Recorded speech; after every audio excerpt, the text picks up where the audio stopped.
Au cœur des montagnes haut-savoyardes résonnent musique et cris de joie. La saison estivale vient de débuter et ce camping situé à La Tuile est déjà rempli de touristes.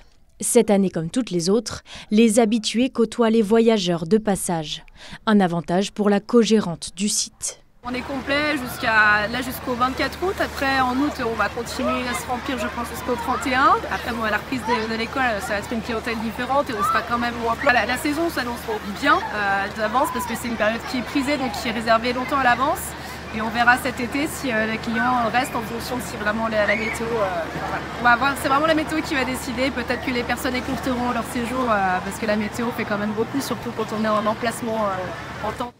Selon l'INSEE, on dénombre pas moins de 3 millions de voyageurs chaque année à Annecy. L'essor de la petite Venise des Alpes est grandissant.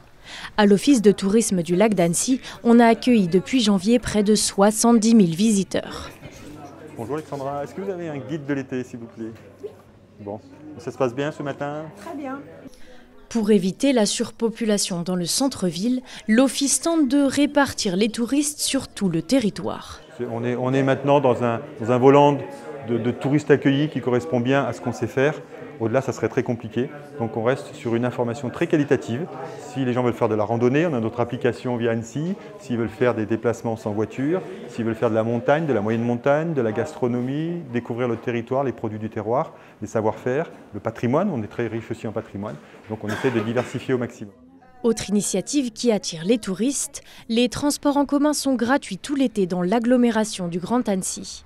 Une raison de plus pour se rendre, par exemple, à la Forclaz ou au Semnoz.